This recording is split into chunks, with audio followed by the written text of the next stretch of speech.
for news that's short, sharp and Are shrewd. you talking about the podcast or me? Both. Backhanded compliment. This is Up Late with Ben Harvey. Elbows tripped again. Yeah, some journos are still going hard for another gotcha moment, like this one. I think it's 5.4. Sorry, I'm not sure what it is. If ever you're going to get one of these, it's when the subject is the National Disability Insurance Scheme. Yesterday, you talked about Labor's 6-point plan. What are the 6 points? The 6 points are what we will do in terms was outlined by Bill Shorten. Because as one of the most complicated, expensive and socially sensitive pieces of public policy in Australian history, the NDIS can trip up anyone. What that's about is What make are the 6 what, points, Mr. Well, if Albanese? you let me answer the question. Never say, let me answer the question about my 6-point plan when you clearly don't know what your 6-point plan is. What are the other 5 points, Mr. Albanese? We will put people. It is all around the theme of putting people. There was blood in the water, and it was on. Is this a sign that you don't know what one of your policies is? Right. That's not Are right. these the 6 points here that That's had to not be right. handed to you by your advisor? Mr. Albanese? That's not right. We just saw it. It's on camera. Even Chris Bowen knew the jig was up. We announce our policies. Albo says he doesn't need to be across every little detail because that's why you have ministers. Why have a dog and bark yourself? That's a fair point. Australians, perhaps some news reporters, have to ask, what do we want from our politicians? Scott Morrison is the ultimate command and control leader. He is across the detail. 2 years ago, we were told unemployment would go to 15%, but yet today it's at 4%, the equal lowest level in almost 50 years. And he gets bagged for being a bully and a dictator. And I can tell you what, he's probably one of the most unpleasant men I've ever had to sit in front of. He is adept at running with the foxes and hunting with the hounds, lacking the moral compass and having no conscience. Albo is more big picture. He delegates to his ministers and he gets bagged for not being across every brief. I do note that there have been some rather bizarre articles which suggest that it's inappropriate for the Treasurer or the Shadow Treasurer to want to comment on Treasury issues, or that Jason Clare as the housing spokesperson mightn't want to comment on housing policy, or that Chris Bowen mightn't want to comment on climate change and energy. I find that extraordinary. I'm captain of a team. I'm very proud of the team that we have. Albanese might not know the intricacies of the NDIS, but he does know Scott Morrison's weaknesses. Scott Morrison doesn't have a team. He doesn't have a team. He's one out. He is one out when it comes to policies and when it comes to appearances. Alan Tudge is in witness protection.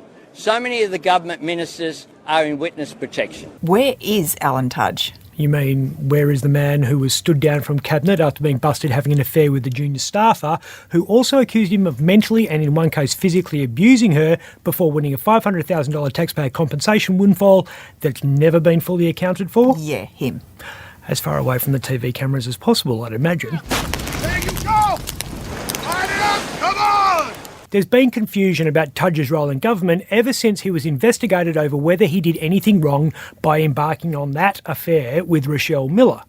He stood down as Education Minister during the inquiry, but remained benched even after it was determined that he hadn't breached ministerial standards. Should Mr Tudge wish to return, I know he will, and I look forward to him doing that. Tudge said he didn't want to return as a minister because he was focused on repairing the damage done to his family. Very honourable.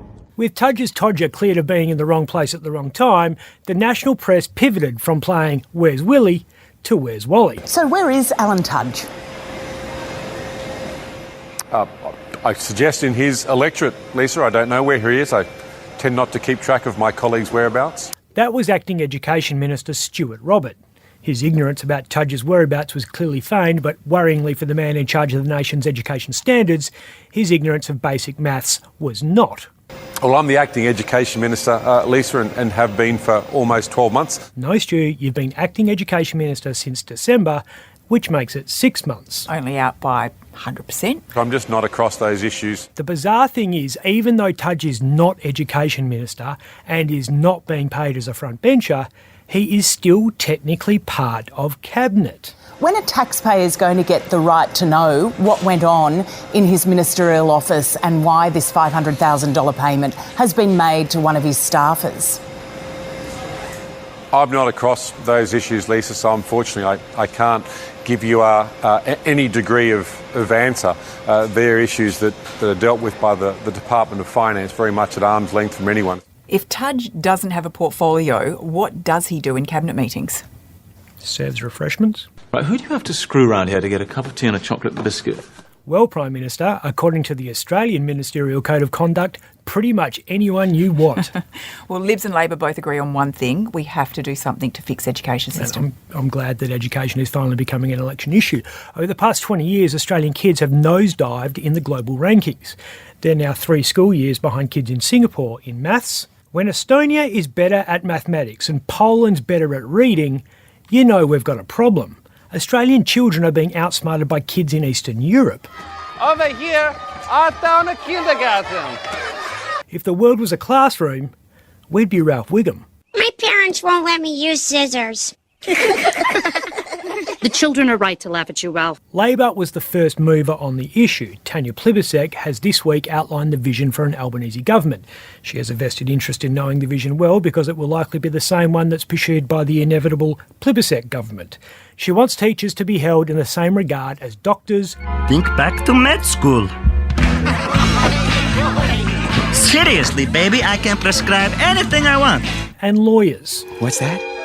You want me to drink you?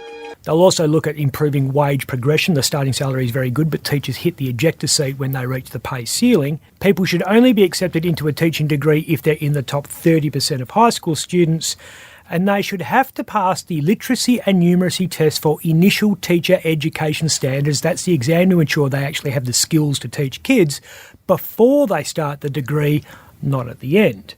Morrison has pinched that last part of Labor's plan. Our political leaders have come up with the groundbreaking idea that student teachers should be capable of reading and doing sums before they learn how to teach our kids how to read and do sums. I have no words. Or at least no words that we can all spell. Turns out that 10% of teaching grads failed the literacy and numeracy test, and 10% of that 10%, we don't know what proportion that is in real terms because we can't do maths, fail it 3 times. So it's not surprising that our classrooms are less this, Captain, my captain, and more this. What? I'm Ben Harvey. If you'd like to watch Up Late with me, Ben Harvey, search for The West Australian on YouTube.